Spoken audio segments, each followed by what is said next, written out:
हम लोगों ने क्या है, पिछले बार रोल्स थ्योरम में के बारे में बात की थी। इस बार हम लोग कुछ उसके रिलेटेड क्वेश्चंस करेंगे और थोड़ा ज्योमेट्रिकल प्रूफ देखेंगे। मतलब बेसिकली प्रूफ नहीं है, but I will give you some idea that how it works. Okay, ये कैसे ट्रू है। तो पहला उसको रिवाइज कर लेते हैं कि रोल्स थ्योरम होता है क्या है। मतलब अगर आपको डिटेल में जानना है तो आप इसके पिछले पार्ट को देख सकते हैं। तो रोल्स थ्योरम कंडीशन तभी सेटिस्फाई करती है जब ये तीन प्रॉपर्टीज किसी फंक्शन में। ओके, वो क्या बोलता है, पहला जो कोई भी फंक्शन है वो क्या होना चाहिए, ए से बी के बीच में। अगर कोई ग्राफ है, ठीक है, और कोई फंक्शन का ग्राफ है तो वो ए से बी के बीच क्या होना चाहिए, कंटिन्यूस होना चाहिए। दूसरा, ए से बी के बीच में डिफरेंशिएबल होना चाहिए। तो डिफरेंशिएबल हम लोग पता है कैसे करते हैं कोई ग्राफ में, कि उस ग्राफ में क्या होना चाहिए, कहीं भी कॉर्नर नहीं बनना चाहिए कोई इंटरवल के बीच। जैसे कि हमको पता करना है कि कोई भी ग्राफ ए से बी के बीच डिसकंटिन्यूस है कि नहीं है, तो सॉरी डिफरेंशिएबल है कि नहीं है। ओके, तो अगर हम ग्राफ को ड्रॉ करते हैं और अगर कहीं पे मुझे कुछ इस टाइप का मिल गया, कॉर्नर टाइप की चीज़ है, तो वो फंक्शन क्या होगा, वो फंक्शन डिफरेंशिएबल नहीं होगा। मान लो अगर ये कोई पॉइंट, मान लो ये तुम्हारा सी है, ठीक है, सी डैश है, तो यहाँ पे वो फंक्शन क्या होगा, डिफरेंशिएबल नहीं होगा। ठीक है, और तीसरा बोलता है कि f A equal to F b होगा। जैसे कि अगर ग्राफ आप ऐसे ड्रॉ करो कहीं भी ऐसा कुछ, तो अगर आप ए मानो, ये बी मानो, तो यहाँ पे क्या है, एफ ए आपका क्या है, इक्वल टू ज़ीरो है, और एफ भी क्या है, ज़ीरो है। अगर ये तीन कंडीशन सेटिस्फाई करते हैं तो क्या बोलता है कि एक ऐसा पॉइंट सी होगा ए से बी के बीच में, जहाँ पे क्या होगा, जो एफ डा सी है वो क्या होगा, वो होगा ज़ीरो। एफ डा सी इक्वल टू ज़ीरो का मतलब क्या होता है कि कोई एक पॉइंट सी होगा उस ग्राफ में जहाँ पे एक हॉरिजॉन्टल टैंजेंट होगा। मतलब कि अगर वहाँ पे हम टैंजेंट ड्रॉ करेंगे तो क्या होगा, वो पैरेलल टू एक्स एक्सिस होगा। ओके, तो ये था बेसिक। अब हम डिस्कस करते हैं कि ऐसा होता क्यों है। ठीक है, तो चलो एक छोटा सा एग्जांपल लेते हैं, एक छोटा सा एग्जांपल ग्राफिकली हम लोग प्रूफ करने की कोशिश करते हैं। तो मान लो कि अगर कोई ऐसा एक फंक्शन है, ओके, जैसे मान लो एक फंक्शन है, ओके, सिंपल सा ग्राफ बनाते हैं। तो मान लो यहाँ पे अगर ए है, ये बी है, दो पॉइंट, ठीक है। तो रोल्स थ्योरम बोलता है कि ये तीनों कंडीशन सेटिस्फाइड हो तभी जाके ये क्या होगा, एफ डैश सी जीरो होगा उस फंक्शन में। ओके, और जहाँ पे सी क्या होगा, ए से बी के बीच में होगा। तो चलो ठीक है, हम लोग दो टाइप के क्वेश्चन, दो टाइप के फंक्शन का एग्जांपल लेते हैं। एक फंक्शन का एग्जांपल लेते हैं जिसको बोलते हैं constant function. Okay, constant function means क्या होता है, एफ एक्स इक्वल टू के। मतलब जैसे F x equal to two हो, sorry F x equal to हो, F x equal to three हो, मतलब जिसका ग्राफ क्या होता है, स्ट्रेट लाइन होता है, और वो क्या होता है, पैरेलल टू एक्स एक्सिस होता है। ठीक है, तो चलो एक एग्जांपल लेते हैं। जैसे कि मान लो आप ले लो F x equal to three, ठीक है। तो मान लो यहाँ पे थ्री है, ठीक है, वाई का थ्री थ्री है। तो अब ग्राफ ऐसे ड्रॉ किए, सॉरी थोड़ा सा ये अच्छा होना चाहिए, ठीक है। तो मान लो ये f x equal to three graph है, ठीक है।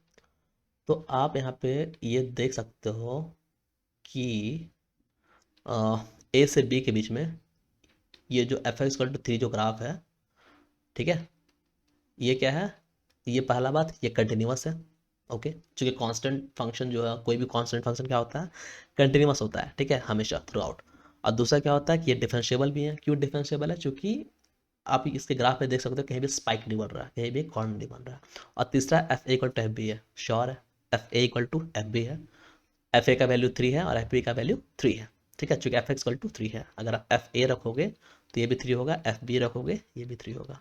तो ये तीनों कंडीशन सेटिस्फाई हो रहा है, तो यहाँ पे रोल्स थ्योरम अप्लाई होना चाहिए। और यहाँ पे देख सकते हो हर एक पॉइंट पे रोल्स थ्योरम अप्लाई है। यहाँ पे एक सी नहीं, यहाँ पे इनफाइनाइट सी है। आप यहाँ इसको सी ले सकते हो, उसको सी ले सकते हो, और हर पॉइंट पे क्या है, एफ डैश सी क्या है, जीरो है।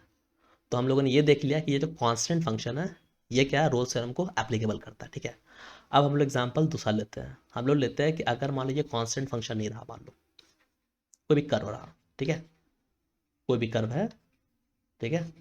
तो मिटा ही देता हूँ। सेकंड क्या है, दूसरा, नॉट कांस्टेंट।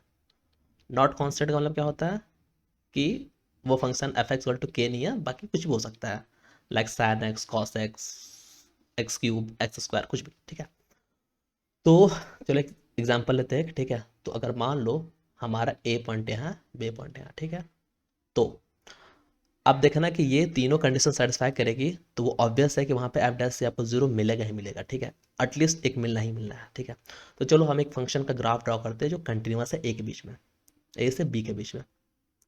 तो चलो ठीक है, और तीसरा क्या, ये भी सेटिस्फाई होना चाहिए, ए से बी एफ ए को टैब भी होना चाहिए, ठीक है।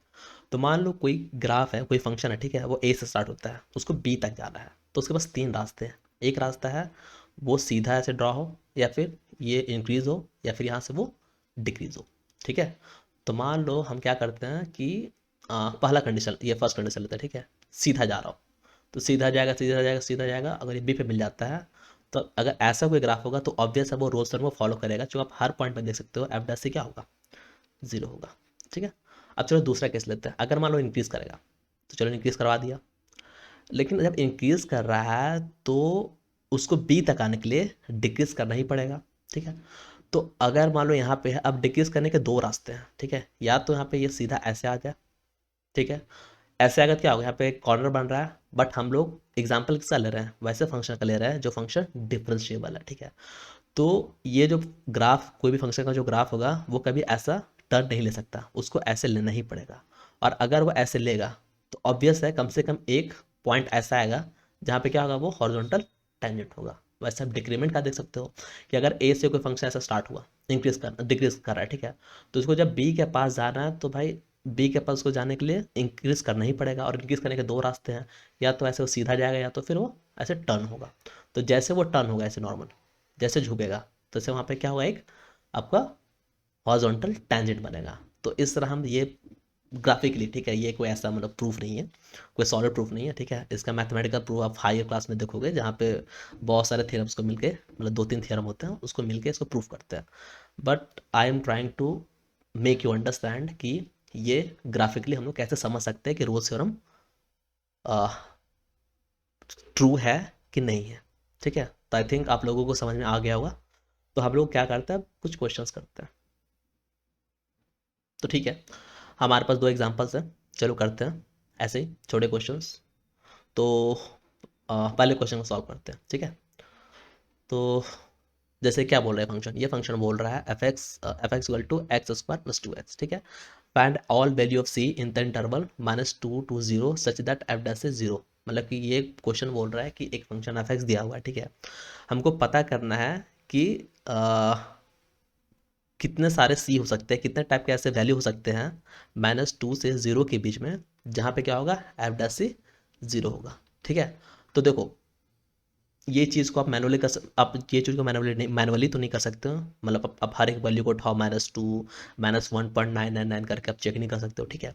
तो दूसरा क्या करते हैं, दूसरा हमारे पास रास्ता है कि चलो रोल्स थ्योरम को देखते हैं, ये रोल्स थ्योरम को सेटिस्फाई कर रहा है कि नहीं कर रहा है। अगर करेगा तो मैं ये बोल सकता हूँ कि -2 से 0 के बीच में कम से कम एक पॉइंट ऐसा होगा जहाँ पे ये एप्लीकेबल है, ठीक है। और अगर ये ना हुआ, अगर रोल्स थ्योरम ये सेटिस्फाई नहीं किया, तो इसकी गारंटी नहीं है, होगा नहीं होगा, ठीक है। बट अगर सेटिस्फाई करेगा तो ऑब्वियस है कि एक ना एक तो होगा। तो चलो चेक करते हैं रोल्स थ्योरम अप्लाई होता है कि नहीं होता है, ठीक है। तो पहला केस क्या होता है, ये बोलता है कि अगर ये ए है और ये बी है, तो क्या होना चाहिए फंक्शन, ये फंक्शन ए से बी के बीच में कंटिन्यूस होना चाहिए। तो आप देख सकते हो it is a polynomial function, और पॉलिनोमियल फंक्शन की एक आपकी पॉलिनोमियल जो फंक्शन होता है, पॉलिनोमियल, ठीक है, फंक्शन, पॉलिनोमियल फंक्शन की एक स्पेशलिटी होती है कि वो अपने डोमेन में क्या होता है, हमेशा कंटिन्यूस होता है, ठीक है। कंटिन्यूस भी होता है, दूसरा डिफरेंशिएबल भी होता है, ठीक है। तो -2 से 0 के बीच में क्या हुआ, ये फंक्शन कंटिन्यूस है, डिफरेंशिएबल है, तो दो तो केस पार हो गया। तीसरा केस क्या होता है, F A equal to F B, तो एफ -2 रखो, तो क्या होगा, -2 का स्क्वायर प्लस -2 इंटू टू, तो कितना हो गया 4 प्लस -4, ये हो गया 0। अगर आप f0 की बात करो तो 0 का स्क्वायर प्लस 2 इंटू 0, ये भी क्या हो गया 0। तो F A equal to F B हो गया। इसका मतलब क्या है, ये रोल्स थ्योरम सेटिस्फाई करेगा। और अगर कोई भी फंक्शन रोल्स थ्योरम को सेटिस्फाई करता है, मतलब कि एक ऐसा पॉइंट सी होगा, ठीक है, जहाँ पे एफ डैश सी क्या होगा, 0 हो गया, ठीक है। तो चलो एफ डैश सी कैलकुलेट करने के लिए हम एफ डैश एक्स निकाल लेते हैं पहले। तो एफ डैश एक्स क्या होगा, 2x प्लस 2, तो यहाँ रख दो 2x plus 2 equal to 0, sorry 2c, वो ये हो गया, ठीक है। तो 2c इक्वल टू -2, c क्या हो गया -1। तो -2 से 0 के बीच में एक पॉइंट है -1, जहाँ पे क्या होगा एफ डैश -1 क्या होगा 0 होगा। ठीक है, तो मुझे एक ही सी मिली। ओके, इसी तरह हम दूसरे क्वेश्चन कर सकते हैं। दूसरा प्रॉब्लम सेम है। दूसरा प्रॉब्लम में क्या है, पॉलिनोमियल है। ठीक है, तो हमें फर्स्ट दो कंडीशन को चेक करने की जरूरत नहीं है, कंटिन्यूअस और डिफरेंशिएबल, ये दो कंडीशन सेटिस्फाइड है। थर्ड कंडीशन की बात करते हैं, F equal to F B. तो आप टू को रखो, एफ टू कितना होगा, एफ टू आप रख लोगे तो देखो 2 का स्क्वायर 4 -6 × 2 12 +5 कितना हो गया 9 - 3। और एफ ऑफ 4 रख लो तो कितना हो गया 16 -24 +5, तो कितना हो गया यहाँ पे -3। तो दोनों इक्वल है, F2 और F4 इक्वल है। ठीक है, मतलब कि रोल्स थ्योरम के जो तीन कंडीशन है, एक कंटिन्यूअस, दूसरा डिफरेंशिएबल, और तीसरा क्या हो गया F A equal to F B. तो क्या बोल रहा है कि एक कम से कम एक पॉइंट होगा, एटलीस्ट वन, ज़्यादा भी हो सकता है, जहाँ पे क्या होगा एफ डैश सी 0 होगा। तो एफ डैश एक्स है यहाँ पे, एफ डैश एक्स आपका है 2x - 6। तो 2x - 6 इक्वल टू 0, सी है ना एफ डैश सी, और तो एफ डैश एक्स है। तो एफ डैश सी क्या होगा 2c - 6। तो 2c इक्वल्स टू क्या होगा 6 हो गया, c इक्वल्स टू क्या हो गया 3 हो गया। तो टू अब देख लो, जो 3 भी आ रहा है, जो c का भी आ रहा है, वो 2 से 4 के बीच में आ रहा है। और रोल्स थ्योरम ये बोला भी था कि a से b के बीच में एक पॉइंट ऐसा होगा। ठीक है, मतलब जो c होगा वो a से b के बीच में ही होगा। ठीक है, तो that's all for this Rolle's theorem.